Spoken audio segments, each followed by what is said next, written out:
నమస్తే welcome to Shri paper news. ముందుగా headlines. ఈ నెల 3వ తేదీన ముఖ్యమంత్రి చంద్రబాబు నాయుడు అధ్యక్షతన భేటీ కానున్న ఏపీ కేబినెట్. పలు కీలక అంశాలపై చర్చించనున్న మంత్రిమండలి. కాకినాడ పోర్టుపై వస్తున్న ప్రశ్నలకు జగన్ జవాబు చెప్పాలన్న మంత్రి నాదెండ్ల మనోహర్. అరవిందో రియాల్టీకి ఎలా దక్కిందో సమగ్ర దర్యాప్తు జరగాలని డిమాండ్. వైసీపీ అధినేత జగన్ పై మంత్రి సత్యకుమార్ ఫైర్. గత ప్రభుత్వంలో బూడిద పంచాయతీలు చేశారు కాబట్టే ప్రజలు వైసీపీకి బూడిద మిగిల్చారని ఎద్దేవా. ముఖ్యమంత్రి చంద్రబాబు నాయుడు అధ్యక్షతన సచివాలయంలో 3వ తేదీన రాష్ట్ర మంత్రివర్గ సమావేశం కానుంది. ఈ నెల 4వ తేదీన జరగాల్సిన మంత్రివర్గ సమావేశం షెడ్యూల్ మారింది. ఒకరోజు ముందుగానే సమావేశం నిర్వహించాలని ప్రభుత్వం నిర్ణయించింది. 4వ తేదీకి బదులుగా ఈ నెల 3వ తేదీనే మంత్రివర్గ సమావేశం నిర్వహించాలని నిర్ణయించారు. ఆదివారం సాయంత్రం 4 గంటలలోపు మంత్రివర్గ సమావేశం ప్రతిపాదనలు పంపాలని శాఖాధిపతులకు సిఎస్ నీరబ్ కుమార్ ప్రసాద్ ఆదేశించారు. కాకినాడ పోర్టు నుంచి బియ్యం అక్రమ రవాణా కోసం గత ప్రభుత్వంలో పెద్ద కుట్ర జరిగిందని పౌర సరఫరాల శాఖ మంత్రి నాదెండ్ల మనోహర్ ఆరోపించారు. కేవీ రావును బెదిరించి కాకినాడ పోర్టును అరవిందో రియాల్టీకి కట్టబెట్టిన తర్వాత అక్కడి నుంచి పెద్ద ఎత్తున బియ్యం ఎగుమతి జరిగిందని వివరించారు. గత 3 ఏళ్లలో 45,000 కోట్ల రూపాయల విలువైన బియ్యాన్ని కాకినాడ పోర్టు నుంచి తరలించారని తెలిపారు. దీనిపై సమగ్ర విచారణ జరిపించి కాకినాడ పోర్టు నుంచి స్మగ్లింగ్ మాఫియాను అరికడతామని ఆయన స్పష్టం చేశారు. నగరంలో ప్రముఖ హోటల్లో ఏర్పాటు చేసిన విలేకరుల సమావేశంలో మంత్రి నాదెండ్ల మనోహర్ మాట్లాడుతూ రేషన్ బియ్యం కోసం ఏటా 12,800 కోట్లు ఖర్చు అవుతుందని, కూటమి ప్రభుత్వం వచ్చాక అక్రమ నిల్వలపై దాడులు చేస్తున్నట్లుగా తెలిపారు. కాకినాడలో జూన్ చివరిలో 13 గిడ్డంగులో తనిఖీ చేశామన్న మంత్రి పట్టుకున్న బియ్యంలో 25,000 టన్నుల రేషన్ బియ్యంగా గుర్తించామన్నారు.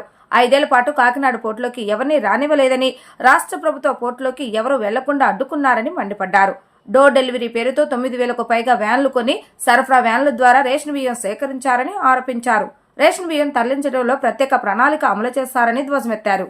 విశాఖ, గంగవరం, కృష్ణపట్నం కంటే కాకినాడ నుంచి ఎక్కువ ఎగుమతి జరుగుతుందని, కాకినాడ పోర్టు నుంచి 3 ఏళ్లలో 1,30,00,000 టన్నుల ఎగుమతి జరిగిందని తెలిపారు. కాకినాడలో 3 ఏళ్లలో చేసిన బియ్యం ఎగుమతి విలువ 45,000 కోట్లని వెల్లడించారు. భారీగా ఎగుమతులు జరిగాయి కనుకే కాకినాడ పోర్టుపై ప్రత్యేక దృష్టి పెట్టామని, కాకినాడ పోర్టులోకి అరవిందో రియాల్టీ ఎలా వచ్చిందో జగన్ చెప్పాలని నిలదీశారు. బెదిరించి మరీ 41% వాటా రాయించుకున్నారని, అరవిందోకు అసలైన బాస్ ఎవరో చెప్పాలని ప్రశ్నించారు. రాష్ట్రంలో 29,000 ఫేర్ ప్రైస్ షాపులు ఉండగా ఈ బియ్యం సరఫరా చేయడానికి వైఎస్ఆర్సీపీ ప్రభుత్వం జగన్మోహన్ రెడ్డి గారు ముఖ్యమంత్రి అయిన తర్వాత ఒక నిర్ణయం తీసుకుని డోర్ డెలివరీ చేస్తామనే ఒక అబద్ధపు ప్రచారంతో 9,260 వ్యాన్లు కొని రాష్ట్ర ఖజానాకి దాదాపు 1,600 కోట్ల రూపాయలు ఖర్చు అయ్యే విధంగా మొబైల్ డెలివరీ యూనిట్ల వ్యాన్లని వీళ్ళు రాష్ట్ర వ్యాప్తంగా ఒక నెట్వర్క్ ఏర్పాటు చేశారు. 29,000 ఫేర్ ప్రైస్ షాపులు ప్రతి నెల 1వ తారీఖు నుంచి 15వ తారీఖు వరకు ఉదయం నుంచి సాయంత్రం వరకు తెరిచి ఉండి వినియోగదారులు ఎప్పుడు వచ్చినా వాళ్ళకి సరుకు అందించే విధంగా ఎన్నో సంవత్సరాలు జరుగుతున్న ఒక మంచి ప్రక్రియని వీళ్ళు పక్కదారి తీసుకెళ్ళి వాళ్ళ స్వలాభం కోసం ఈ వ్యాన్లు తీసుకొచ్చి ఈ వ్యాన్ల ద్వారా రాష్ట్ర వ్యాప్తంగా నెట్వర్క్ ఏర్పాటు చేసుకుని బియ్యం సేకరించడం మొదలుపెట్టారు. ప్రభుత్వానికి 43 రూపాయల 40 పైసలు ప్రతి కిలో ఖర్చు అయ్యే ఈ బియ్యాన్ని క్షేత్రస్థాయిలో వీళ్ళు 10 రూపాయలకే తీసుకుని వెళ్ళిపోవడం, చాలా చోట్ల మీరు సరైన సమయానికి రాలేదు, వ్యాన్ వెళ్ళిపోయింది కాబట్టి మీకు సరుకు ఇవ్వమని చెప్పడం, చివరికి ఎంఎల్ఎస్ పాయింట్ల దగ్గర నుంచి కూడా గోతాలు తీసుకుపోయే సందర్భాలు ఎన్నో ఉన్నాయి. అది చాలా స్పష్టంగా మనకి ఆధారాలు కూడా దొరికినాయి.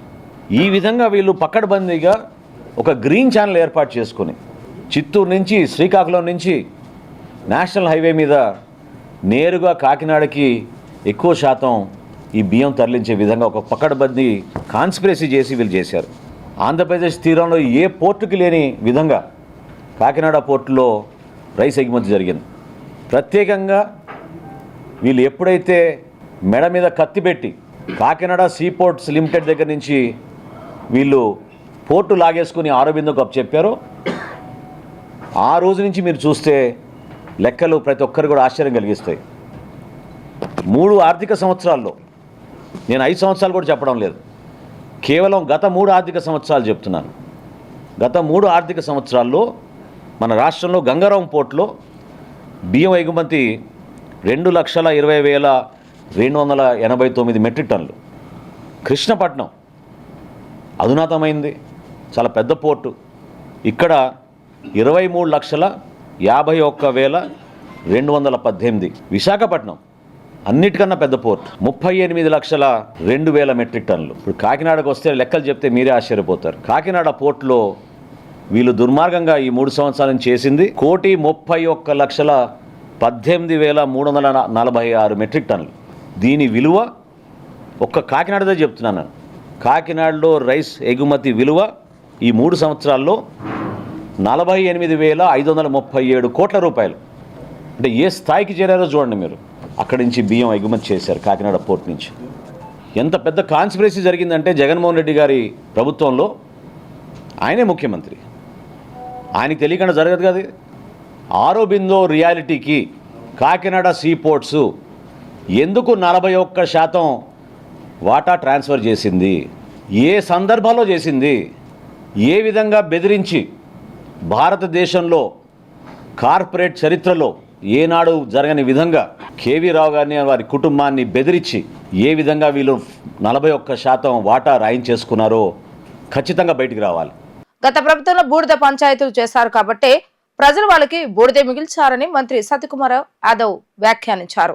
11 సీట్లు ఇచ్చినా జగన్ కి ఇంకా తెలుసుకోలేకపోతున్నారన్నారు.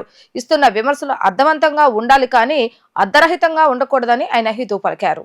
వైసీపీ ప్రభుత్వ హయాంలో ఆరోగ్య రంగంలో 52,000 మందిని నియమించాలంటూ మాజీ సీఎం జగన్ చేసిన వ్యాఖ్యలపై మంత్రి సత్యకుమార్ స్ట్రాంగ్ కౌంటర్ ఇచ్చారు. ఈ సందర్భంగా ఆయన మాట్లాడుతూ అవినీతి సామ్రాట్ జగన్ ప్రతిభ నేడు విశ్వవ్యాప్తమైందన్నారు. ఏపీ మాజీ సీఎం అవినీతి చేశాడని అమెరికా దర్యాప్తు సంస్థలు నిర్ధారించాయని, వీటి నుంచి డైవర్షన్ చేసేందుకే చౌకబారు విమర్శలు చేస్తున్నారని మండిపడ్డారు.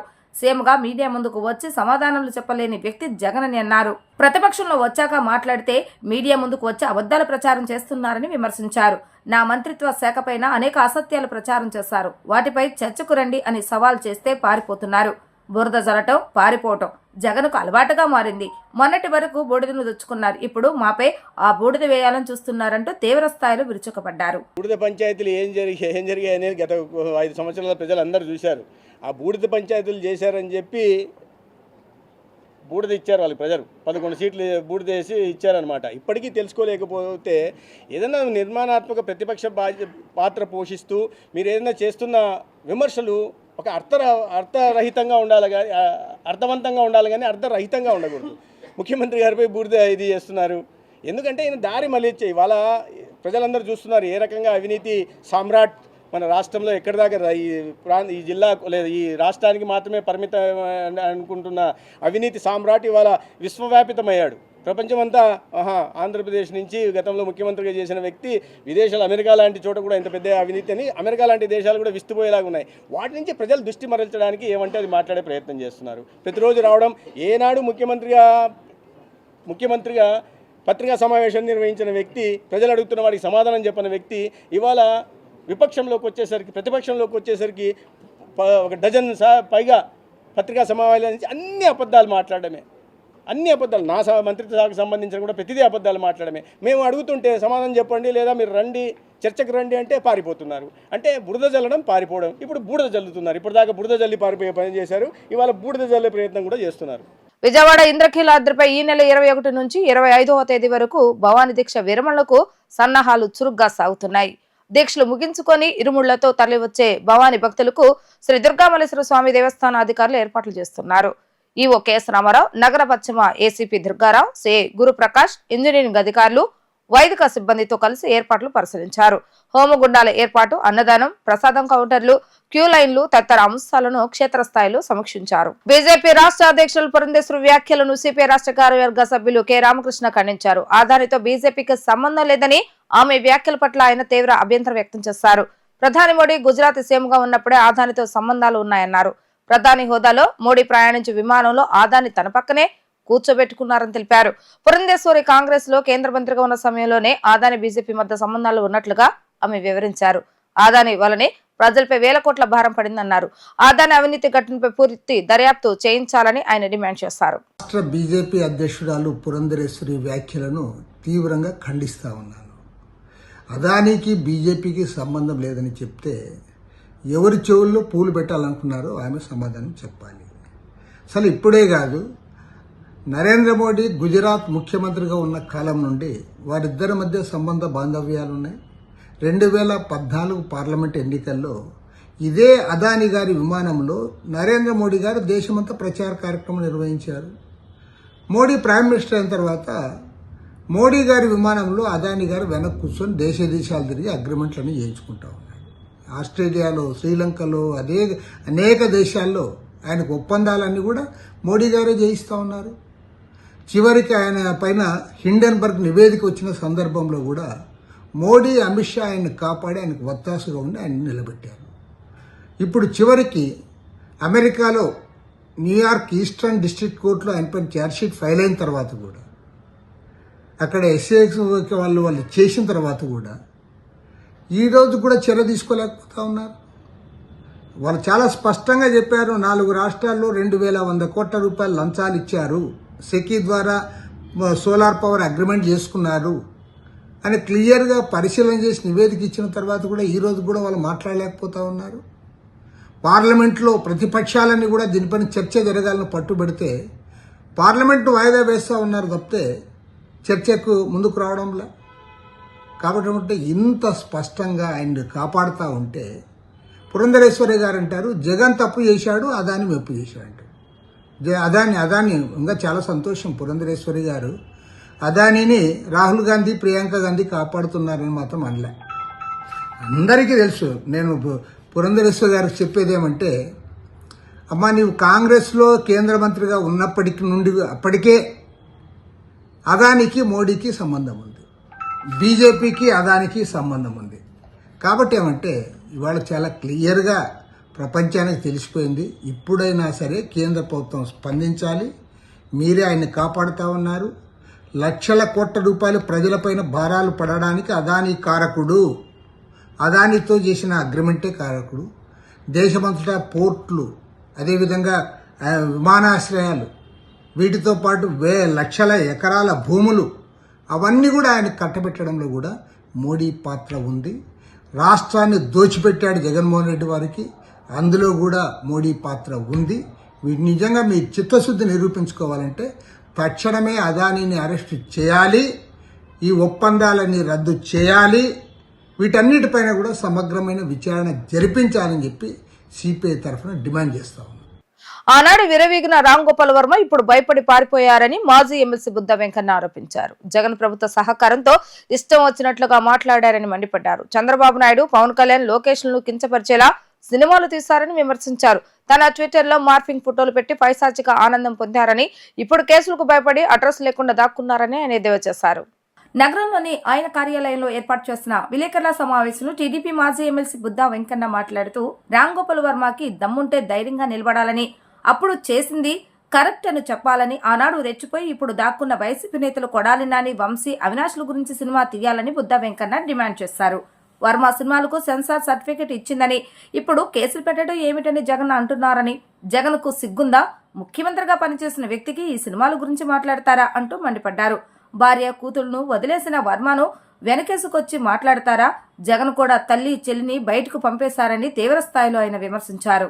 రామ్ గోపాల్ వర్మ సినీ డైరెక్టర్ ఒకప్పుడు మంచి మంచి సినిమాలు తీసి, ఒక విధంగా చెప్పాలంటే తెలుగు డైరెక్టర్, హిందీలో కూడా మంచి పేరు తెచ్చుకొని అనంత కాలంలో తర్వాత కాలంలో ఒక పిచ్చెక్కినట్టు, ఒక పిచ్చి చేష్టలతో ఆ రోజు ఉన్నటువంటి సైకో ముఖ్యమంత్రి జగన్మోహన్ రెడ్డి దగ్గర చేరి వ్యక్తిగతంగా సినిమాలు తీయడం, ముఖ్యంగా చంద్రబాబు నాయుడు గారు, లోకేష్ బాబు గారు, పవన్ కళ్యాణ్ గారు, వాళ్ళనే కాకుండా వాళ్ళ ఇంట్లో వాళ్ళని చేయడం, ఒక డైరెక్ట్ అయ్యుండి ఎక్స్లో పోస్టులు పెట్టడం, అవి కూడా అసభ్యకరమైనటువంటి పోస్టులు పెట్టడం, ఇవన్నీ తెలుగు ప్రజల ఆగ్రహానికి గురైంది. చంద్రబాబు నాయుడు గారు తీసిన సినిమా ఒక్క రోజు కాదు, ఒక్క షో కూడా ఇలా ఆ రోజే ప్రజలు నిన్ను తిరస్కరించారు. తర్వాత ఎక్స్లో పోస్టులు పెట్టడం, ఇవన్నీ చేస్తున్నాడు. నువ్వు దమ్ముగా ధైర్యంగా నీ మీద ఉన్నటువంటి కేసుని ఎదుర్కోవాలి, కానీ పారిపోవడం ఏంటి? ఇప్పుడు మా జిల్లా వాళ్ళు ఉన్నారు, ఇక్కడ కొడాలి నాని, వల్లభనేని వంశీ, జోగి రమేష్, అవినాష్ వీళ్ళందరూ తొడలు కొట్టి మీసాలు మెలేసి గడ్డలు తీసుకొని ఈరోజు వాళ్ళ మీద తీయాలి సినిమా. అధికారంలో ఉన్నప్పుడు మీరు ఏం చేశారు, అధికారం పోయినప్పుడు ఏం చేస్తున్నారు అనే సినిమా తెస్తే ఇట్టయింది. అంతేగాని కేసు పెట్టగానే పోలీసులు పారిపోయి నేనేం చేయలేదు అనే మాటలు ఇవన్నీ కూడా జనాలకి రుచించట్లా. అంటే నువ్వు తీసిన సినిమాలేంటి, నువ్వు ఢీ కంపెనీ పెట్టావు, బాంబాయిలో పెట్టావు, అవన్నీ కూడా మేము ఓకే, అక్కడ వరకు ఓకే. నువ్వు ఎప్పుడైతే జగన్మోహన్ రెడ్డి పంచన చేరి చంద్రబాబు గారి మీద సినిమాలు తీసావో ఆ దెబ్బతో రామ్ గోపాల్ వర్మ అనే ఒక వ్యక్తి డైరెక్టర్గా అవుట్డేట్ అయిపోయాడు. గంజాయి మాదక ద్రవ్యాల రహిత రాష్ట్రంగా ఏపీని తీర్చిదిద్దటమే తమ లక్ష్యమని elite anti నారోటిక్ group for law enforcement chief Ravikrishna అన్నారు. రాష్ట్రంలో ఒక విద్యార్థి కూడా డ్రగ్స్ బారిన పడటానికి వీలు లేదని, భవిష్యత్తు నాశనం చేసుకోకూడదని తెలిపారు. అల్లూరి నడిచిన నేలకు గంజాయి తెగులు పట్టిందని, దాన్ని నిర్మూలించడమే తమ లక్ష్యమని స్పష్టం చేశారు. రాష్ట్రంలో గంజాయి మాదక ద్రవ్యాలను అరికట్టేందుకు ప్రతి తల్లి ఒక బ్రాండ్ అంబాసిడర్ గా మారాలని అంటున్న ఈగల్ ఐజీ రవికృష్ణతో మా ప్రతినిధి లిఖిత ఫేస్ టు ఫేస్. గాంజాయిపై ఎక్కువ పాదం మోపేందుకు రాష్ట్ర ప్రభుత్వం నడుం బిగించింది. ఈ నేపథ్యంలో ఇప్పటికే ఐజీ స్థాయి అధికారిని కూడా నియమించింది రాష్ట్ర ప్రభుత్వం. దీనికి ఇప్పటికే సారథ్యం వహిస్తున్నారు ఐజీ రవికృష్ణ. ప్రస్తుతం ఆయన మనతో పాటు ఉన్నారు, ఆయన అడిగి తెలుస్తున్నాం. సార్ చెప్పండి, ఈ యాంటీ నార్కోటిక్స్ టాస్క్ ఫోర్స్ ఏదైతే ఉందో ఈగల్, దాన్ని ఎలా ప్రణాళికలతో ముందుకెళ్తుంది, ఏంటి? మాదక ద్రవ్యరహిత ఆంధ్రప్రదేశ్ నిర్మాణం కోసం ఆంధ్రప్రదేశ్ ప్రభుత్వం ముందడుగు వేసింది. ఇటీవల కాలంలోని elite anti narcotics group for law enforcement eagle అనే ఒక సంస్థను ఏర్పాటు చేయడం జరిగింది. దీని ప్రధానమైన ఉద్దేశం రాష్ట్రంలో డ్రగ్స్, గంజాయి మీద పూర్తి స్థాయిలో నిఘా పెట్టడం, వాటిని నివారించడం, అదేవిధంగా వాటి మీద పూర్తి స్థాయిలో కేసులు నమోదు చేసి దర్యాప్తు చేసి అందరినీ కూడా శిక్షించడం దీని ప్రధాన ఉద్దేశం. దీంట్లో భాగంగా డిఎన్సిసి డిస్ట్రిక్ట్ నార్కోటిక్ కంట్రోల్ సెల్స్ 26 జిల్లాల్లో ఏర్పాటు చేయబోతున్నాం. అదేవిధంగా మనకి హెడ్ క్వార్టర్లో కూడా data analysis wings, legal wings, training wings, awareness camps ఇవన్నీ కూడా కండక్ట్ చేయబోతున్నాం. ఒక నార్కోటిక్ పోలీస్ స్టేషన్ స్టేట్ లెవెల్లో అది కూడా భవిష్యత్తులో ఏర్పాటు చేయబోతున్నాం. మన రాష్ట్రంలో సుమారుగా ఒక 70 లక్షల మంది విద్యార్థులు ఉన్నారు. విద్యార్థులు ఈ డ్రగ్స్, ఈ నార్కోటిక్స్కి బానిసలు కాకుండా వాళ్ళని రక్షించడం కోసం కూడా యాంటీ డ్రగ్ కమిటీస్ ప్రతి స్కూల్లోని ప్రతి కాలేజీలో పెట్టబోతున్నాం. అదేవిధంగా పూర్తి స్థాయిలో నిఘా ఏర్పాటు చేసి భవిష్యత్తులోని మంచి ఫలితాలు సాధించడం కోసం ఒక బలమైన సంస్థ నిర్మాణం కోసం మేము ప్రయత్నాలు మొదలుపెట్టాం. అదేవిధంగా భారతదేశంలో ఎక్కడ గంజాయి దొరికినా దానికి మూలం ఆంధ్రప్రదేశ్ అని చెప్పి కూడా వస్తుంది. దీన్ని మీరు ఎలా అరకట్టబోతున్నారు? ఇది చాలా దురదృష్టకరం. నేను ఇటీవల ఒకసారి ఢిల్లీలో ఉన్నప్పుడు కూడా ఈ మన ఆంధ్రప్రదేశ్ని గంజా క్యాపిటల్ అని చెప్పి ఒక అతను అడగడం జరిగింది. అటువంటి పరిస్థితిని మనం మార్చాల్సిన బాధ్యత మన 5 కోట్ల మంది ప్రజల మీద ఉంది. మనల్ని వేరే రాష్ట్రంలో ఎలా గుర్తుపెట్టుకోవాలి అనేది మన ఆలోచనలో ఉంటుంది. ఈ గంజాకి సంబంధించి మనకి ఏఎస్ఆర్ జిల్లాలోని సుమారుగా 9 మండలాల్లోని మేము గుర్తించడం జరిగింది. 171 గ్రామాలు మేము ఫోకస్ చేస్తున్నాం. ఈగల్ క్యాంప్స్ పడుతుంది. అల్లూరి సీతారామరాజు మన్యం ద్వారా నడిచిన నేలది, చాలా పవిత్రమైన నేల. ఆయన 1924లో ప్రాణత్యాగం చేశారు. ఆ ప్రాంతం గురించి మేము గిరిజన ప్రాంతాల్లో ప్రతి చెల్లిని, ప్రతి తమ్ముడిని కూడా అడగబోతున్నాం. మౌలికమైన మార్పు తీసుకురండి. మీ గంజాయి పండించద్దు. మీరు పండించే ఒక మొక్క వల్ల ఒక కుటుంబం నాశనం అవుతుంది. ఇటీవల కాలంలో మనం చూసాం, పట్టాపురం పోలీస్ స్టేషన్ కేసులోని కొంతమంది విద్యార్థులు బీటెక్ చదువుతున్నారు, ఇతరత్ర మంచి విద్యాభ్యాసం చేస్తున్నారు. అటువంటి మానసిక క్షోభ ఏ తల్లి అనుభవించకూడదు. కాబట్టి మేము సోర్స్ ఏదైతే ఉందో అల్లూరి సీతారామరాజు జిల్లాలో 9 మండలాలు కూడా ఈగల్ విల్ విజిట్. మేము క్యాంపులు పెడతాం. అక్కడికి వెళ్ళి ప్రజలతో కలుస్తాం. అక్కడ రచ్చమండలం మాట్లాడతాం. ప్రతి చెల్లిని, ప్రతి తల్లిని కూడా అడుగుతాం. అడిగి అక్కడ మౌలికమైన మార్పు తీసుకొస్తాం. అదేవిధంగా వాళ్ళ సమస్యలను కూడా ప్రభుత్వం దృష్టి తీసుకెళ్తాం. ఆల్టర్నేటివ్ లైవ్లీహుడ్స్, ఆల్టర్నేటివ్ ఉపాధి అవకాశాలు, ఇంకా ఇతరత్ర ఏమైతే ఉన్నాయో వాటి గురించి కూడా అధ్యయనం చేసి వాళ్ళ సమస్యలను కూడా ప్రభుత్వం దృష్టి తీసుకెళ్తాం. ఒక మంచి వాతావరణం ఏర్పడడం కోసం, ఒక ఏఎస్ఆర్ జిల్లాకి వచ్చిన ఆ చెడ్డ పేరుని రూపుమాపడం కోసం ఈగల్ పూర్తి స్థాయిలో పనిచేస్తుంది. అదేవిధంగా మొన్న జరిగిన కేబినెట్ సబ్ కమిటీ మీటింగ్లో ఇటు పాఠాలు కూడా ఏర్పాటు చేయాలని చెప్పి కూడా మంత్రి నారా లోకేష్ కూడా ప్రతిపాదించడం జరిగింది. ఈ విధంగా ఎలా ముందుకెళ్ళబోతున్నారు ఏంటి? గౌరవ ఎడ్యుకేషన్ మినిస్టర్ గారు కూడా మనకి చెప్పడం జరిగింది. ఏదైతే కొన్ని పాఠాలు ఎన్డీపీఎస్ చట్టం గురించి వాటి గురించి కూడా మేము తయారు చేస్తున్నాం. ముఖ్యంగా రాష్ట్రంలో ఉన్న ప్రతి విద్యార్థికి మేము ఒక అప్పీల్ చేస్తున్నాం. ఎన్డీపీఎస్ చట్టం, narcotic drugs and psychotropic substances act 1985, ఇది చాలా కఠినమైన చట్టం. ఒక్కసారి కేసులో ఇరుక్కుంటే బెయిల్ దొరకడం కూడా చాలా కష్టం. అదేవిధంగా వాళ్ళ డీటెయిల్స్ ఎవరైతే ఈ కేసులో ఉంటారో వాళ్ళ డీటెయిల్స్ అన్నీ కూడా నిదాన్ పోర్టల్ అని చెప్పేసి మనకి సెంట్రల్లో కూడా ఆ పోర్టల్లో నిక్షిప్తమై ఉంటాయి. ఇతర ఏజెన్సీస్, ఇతర రాష్ట్రాల ఏజెన్సీస్ కూడా వాళ్ళ మీద మానిటరింగ్ ఉంటుంది. కాబట్టి మేము ఒకటే కోరుకుంటున్నాం, మీరు ఈ గంజాయి విక్రయాలు చేసినా, గంజాయి వాడినా, ఇతర డ్రగ్స్ వాడినా సరే చాలా కఠినమైన పరిస్థితులు ఎదుర్కోవాల్సి వస్తుంది. మీ తల్లిదండ్రులు కూడా సామాజికంగా చాలా బాధలు పడాల్సి వస్తుంది. మీ భవిష్యత్తు కూడా శూన్యం అయిపోతుంది. ప్రభుత్వ ఉద్యోగాలు అవి కూడా వచ్చే అవకాశం ఉండదు. అదేవిధంగా క్యాబినెట్ సబ్ కమిటీ ఇటీవల ఇంకో విషయం కూడా మనకు చెప్పడం జరిగింది. ఎవరైతే గంజా పెడ్లర్స్, అదేవిధంగా డ్రగ్స్ సరఫరా చేస్తారో వాళ్ళ కుటుంబాలకు సంక్షేమ పథకాలు కూడా కట్ చేయాలని ఒక ఆలోచన కూడా ప్రభుత్వం చేస్తుంది. ప్రభుత్వం చాలా కఠినంగా వ్యవహరించబోతుంది. మన రాష్ట్రంలో ఈ గంజాయి, డ్రగ్స్ వాటి నిర్మూలన కోసం ఈగల్ పూర్తి స్థాయిలో పనిచేస్తుంది. అదేవిధంగా గంజాయి పండించిన ప్లేసెస్ మీరు ఏమైనా గుర్తించారా? ఎక్కడెక్కడ ఉన్నాయి ఏంటనేది ఇప్పటికే విజయవాడలో యాంటీ నార్కోటిక్స్ టాస్క్ ఫోర్స్, అదేవిధంగా టాస్క్ ఫోర్స్ టీమ్స్ కూడా ఉన్నాయి. వాళ్ళు ప్రత్యేకంగా గంజాయి అనేది కూడా అరికట్టించిన పరిస్థితి. సుమారు 90 కేజీలు గాంజా కూడా పట్టుకున్న పరిస్థితి. వాళ్ళ దగ్గర నుంచి ఏమైనా ఇన్ఫర్మేషన్ తీసుకున్నారా ఏంటి సార్? ఈగల్ పూర్తి స్థాయిలో అందరితో కలిసి పనిచేస్తుంది. ఇది మనకి ఈగల్, అదేవిధంగా జిల్లా ఎస్పీలు, వాళ్ళ సిబ్బంది, అదేవిధంగా ఇతర శాఖలు కూడా, అన్ని శాఖలు కలిసి పనిచేస్తేనే దీన్ని ఒక సామాజిక సమస్య దీన్ని పూర్తిగా అరికట్టగలుగుతాం. మనం అదే దిశగా మనం ప్రయాణం చేస్తున్నాం. మాకు పూర్తి స్థాయిలో జిల్లా ఎస్పీల నుంచి, అదేవిధంగా యూనిట్ ఆఫీసర్ల నుంచి కూడా మాకు పూర్తి స్థాయిలో సహకారం అందుతుంది.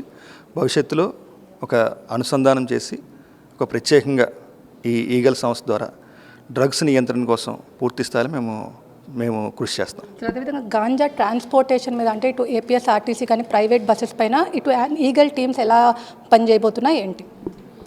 వీటి మీద కూడా పూర్తిగా అధ్యయనం చేస్తున్నాం.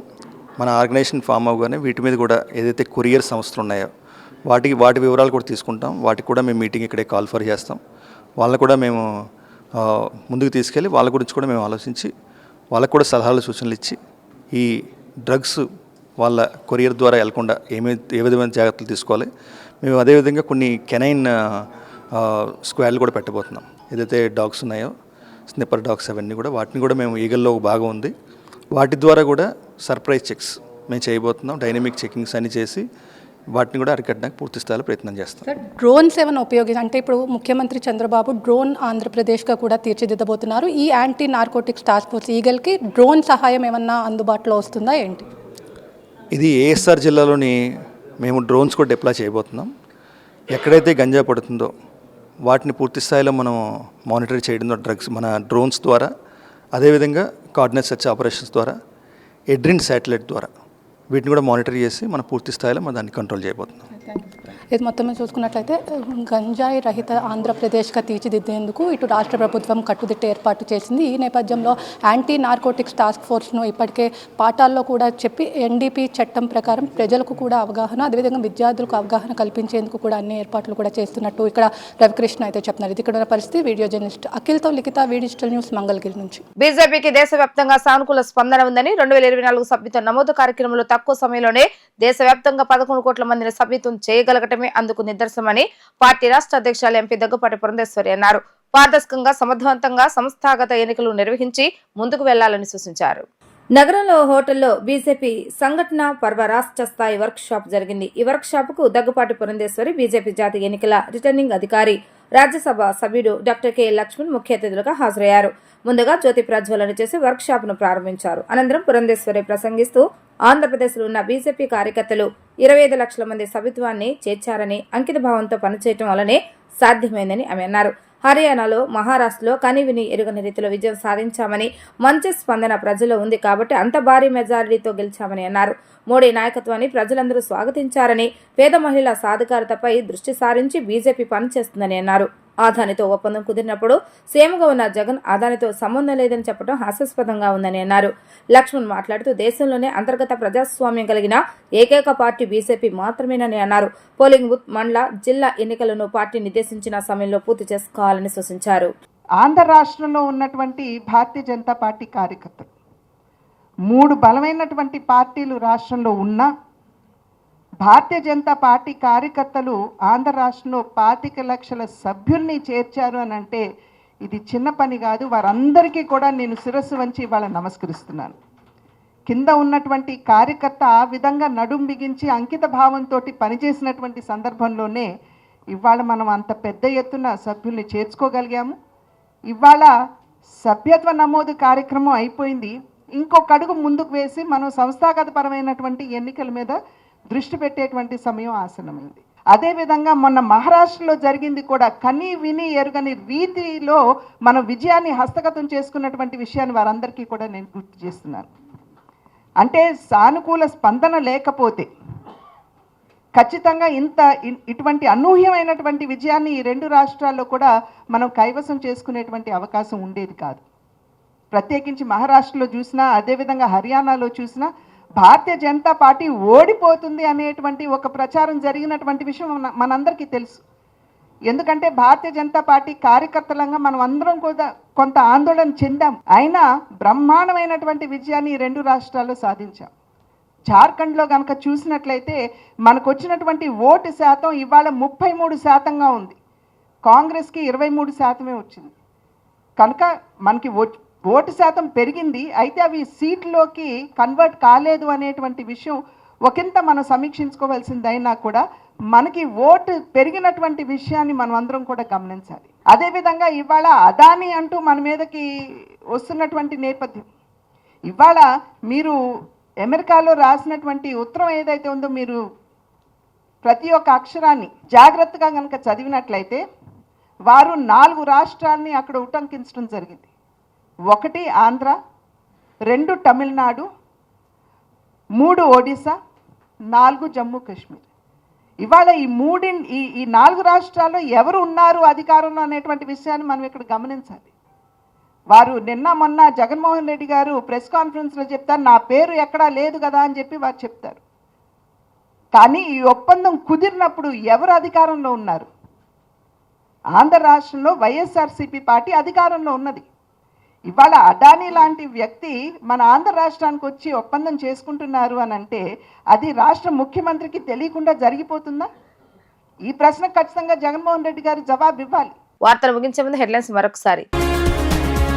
ఈ నెల 3వ తేదీన ముఖ్యమంత్రి చంద్రబాబు నాయుడు అధ్యక్షతన భేటీ కానున్న ఏపీ కేబినెట్. పలు కీలక అంశాలపై చర్చించనున్న మంత్రిమండలి. కాకినాడ పోర్టుపై వస్తున్న ప్రశ్నలకు జగన్ జవాబు చెప్పాలన్న మంత్రి నాదెండ్ల మనోహర్. అరవిందో రియాలిటీకి ఎలా దక్కిందో సమగ్ర దర్యాప్తు జరగాలని డిమాండ్. వైసీపీ అధినేత జగన్పై మంత్రి సత్యకుమార్ ఫైర్.